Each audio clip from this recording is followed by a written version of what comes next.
Welcome to a new edition of Let's Talk About Something Else, presented by the BBC. My name is Lucas Donnelly, and today we'll debate, analyze and discuss the case of Nokia. It is a story which you might have heard of, but here in Let's Talk About Something Else, we're going to show you the inside of the story, what happened behind the scenes, the things that were not made public, and afterwards we'll make a deeper analysis on what is discussed. Nokia, as you all know, is an organization that was born and grew to become one of the leaders, one of the most important in the world. Then hit rock bottom and was later able to recover, or sort of. Before starting the analysis, a little contextualization. Finland was founded in 1865 in Finland, originally to produce paper. Over the years, the company expanded and extended its production to other areas until in 1967 the corporation began to produce network equipment and mobile radio telephony. Kari Kairamo was hired by Nokia in 1967. 10 years later, he was appointed the new CEO of the corporation. As such, his mission was, and I quote, to build Nokia fast into an internationally large multi-industry company. Until the 1980s, Nokia commercialized its industrial products mainly with the Soviet Union, but under Kairamo's leadership, Nokia grew as an international organization targeting mainly Western Europe. This, in 1988, brought several consequences.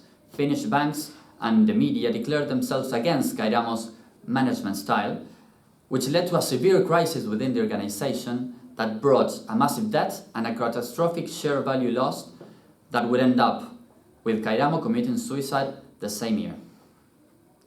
And this is how we start the program. Don't get up of your seats. We'll have more information, interviews, and a couple of special guests to analyze what happened to Nokia after this tragic event. This is Let's Talk About Something Else. Hello, we're here back at Let's Talk About Something Else, discussing and analyzing the Nokia case.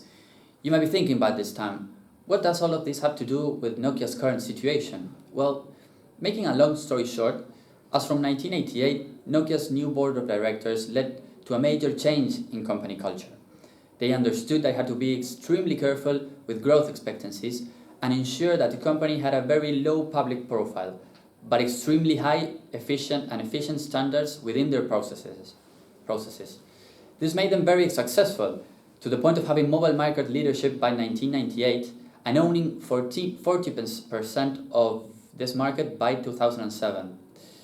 But it is as from this year that everything started to change. It was this year that Apple launched the iPhone, and in 2008, Google developed Android iOS. Nokia's mobile phones would not be a match for these new products, and this can clearly be evidenced in the company's annual revenues report. According to the Wall Street Journal, by April 2009, Nokia's reported profits was of $161 million in their first quarter, which was sort of a 90% drop in relation to the same period in 2008. So, to analyze what went wrong, I am pleased to introduce Drs. Manu Faruqi and Hannah Olsen, both professors at Harvard University and experts in the field of change and organizational leadership. Manu, Hannah, it is an honor for me to have you both at the studio. Please be welcome. Yeah, you have to. Thank you so much for having us here. Yeah, thank you. My pleasure. So, the introduction of the iPhone and the new Android definitely changed the market. And that led to Nokia's downfall. Professors, why wasn't Nokia able to change in time to compete against this iPhone? Yes, so to begin with, the news of the iPhone and the Android had a major impact on Nokia's company culture, or rather, it actually worsened their company culture. And this is a big reason why they were unable to change quickly enough to keep up with the market. And we can analyze this quickly using McKinsey's 7S model. Specifically, the structure, their shared values, and their style. So if you think about the structure, Nokia can be described as an organization with a hierarchical structure. The new management after Kairamo brought in many new sections of levels, where each level was trying to avert risks and ensure efficient viability in any situation. So, that must have made it very difficult to make innovative phones quickly. It makes me think as if they were to trying to control and verify everything. Yes, absolutely. And because of the structure, the information that was given on each level was not flowing freely inside, and the company therefore wasted energy on slow decision making. So any creative ideas suggested by the engineers and the employees were like buried under this bureaucracy that was in the structure. And this slow decision making and bureaucracy meant that Nokia could not respond quickly enough to the iPhone and could not only offer the market much more modest features in comparison. That's an interesting point. I wonder why they didn't change their very bureaucratic style even when competition became very intense. That's an excellent question. So this is actually something that is very deeply rooted in the culture of Nokia. So when Kari Karaimo was CEO of Nokia, his energetic management style led to a lot of showy business acquisitions and some good things, but also led to a lot of issues later on that new generations had to deal with. So as acquisitions didn't really pan out, the stocks dropped by 40%, and the large banks were quite unhappy with his management style. So when he tragically committed suicide later on, the new generation of management really had to grapple with a lot of those issues, and in a way, they had to make a lot of changes. So interestingly, in a paper by Reagan et al. That kind of examines emotional arcs in stories, the authors describe how stories have immense power to transfer information and also define our existence. So looking at Nokia's story, we can easily identify that the emotional arc here is that of Icarus. So a riches to rags story that aligns really perfectly with Nokia's initial success with Karaimo and then their downfall with Karaimo. So this story and emotional arc is clearly very relevant to Nokia and served as a cautionary tale for upper management.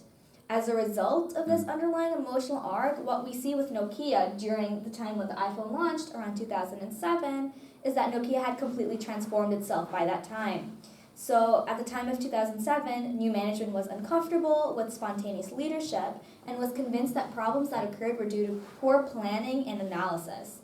So that for that reason, that is really why we see the rationalized management methods that Hannah described, and why they really focused not on being innovative in the sector, but rather on expanding mobile features gradually and continuing on a course of very risk-averse culture. Wow, it sounds like if they were really like traumatized with this, and it clearly shows that it had a very like long-lasting effect over the company. Yes, exactly. It had a very long-lasting effect on the company. As we can see, what happened with Karaimo happened in like the late 80s, early 90s, and yet even by 2007, when all of these changes were happening in the market, Nokia was so reluctant to do anything because of all that trauma. So, in fact, the visionary aspect that had made the company so successful earlier on with Karaimo was replaced with that audit culture that we had mentioned earlier, led by finance, and it was supported by several layers of bureaucracy, all determined to do their own checks. So these changes were all motivated by the Icarus emotional arc that I mentioned earlier, and specifically in an attempt not to suffer the same fate that they had when Karaimo was CEO. So this one aspect is definitely a big reason why they were unable to compete against Apple effectively, and especially when we consider that their competitors, Apple and Android, were so much more innovative and risk tolerant. Wow, it is amazing how one single event can have a so long-term consequence upon Nokia, no? Yeah. Professor Olsen, you also mentioned something about style. Could you elaborate a little bit about that? Yes, of course. The generation of managers that was raised that raised their positions in the 1990s saw Nokia nearly destroyed by Karaimo in the 1980s. So this new generation wanted to keep a low public profile and focus on developing the business operations professionally according to their internal rules. So the new managers wanted to distance themselves from the fast-paced mentality of the 1980s. Yes. So they created a hierarchy where the arrogance was high among the top-level managers. This created an organizational fear grounded in a culture of temperamental leaders and frightened middle managers. This only became worse when the iPhone launched in 2007, and the competition became more intense. And middle managers were therefore scared of telling the truth about how they were progressing with the new phones they made because they were feared of being fired. Yeah. On the other hand, the top managers were afraid of the external environment and not meeting their quarterly targets. Top managers intimidated middle managers by accusing them of not being ambitious enough to meet their goals. Wow, I see. That must have made it extremely difficult to communicate honestly, and yes, would have naturally slowed down the progress.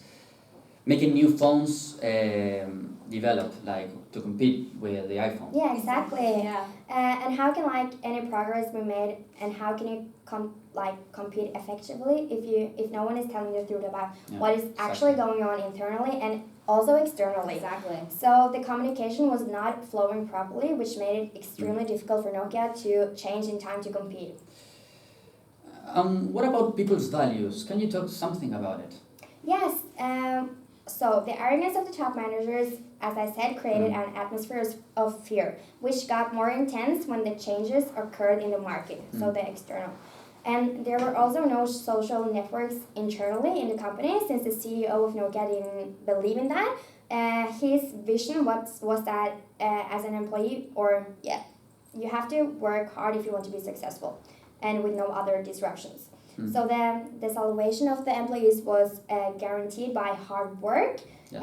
and they had no incentive to be innovative or revolutionize anything. They were just focused on doing their everyday job. I see, Professor. So Nokia didn't value any innovation at all. That must have definitely affected their ability to change and to compete against iPhone. Yeah. That's actually a very good point. So that actually ties in really nicely with the storytelling going on in the organization at this time. So Nokia had been suffering from an illusion of eternal success, which was fueled by the fact that they had been able to overcome the issues that had plagued their company in the 90s and the early 2000s. So this created a pervasive overcoming the monster type story throughout their organization. Essentially, they believed that they were infallible and could eventually overcome any obstacle thrown their way. Thus, when the iPhone released in 2007, it really wasn't taken seriously as a threat, despite the fact that there were several signs pointing to the fact that it was a serious development in the market. However, based on the overcoming the monster stereotype, they just had a lot of confidence and were pretty much overconfident that they could tackle it and they didn't really need to change. So that really is the reason why they made no effort to change and actually failed to change when it mattered the most. That's interesting. Well, I've read up some analysis about Nokia that spoke about several issues between top management and middle management about that time. Yes, definitely. There were a lot of issues between these two levels. We could for sure say that the management adapted a mixture of power between legitimate and coercive, mostly coercive power.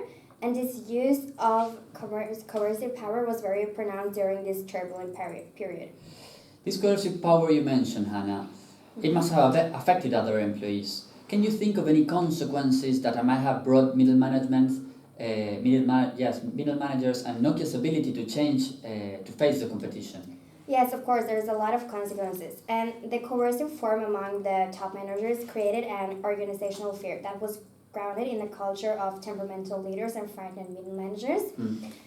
So the middle managers did not dare to tell the leaders the truth because they were so afraid of being fired. So the top managers intimidated their middle manager by accusing them of not being ambitious enough to meet their goals, which again led middle management feeling that they're telling the truth about what their work was useless.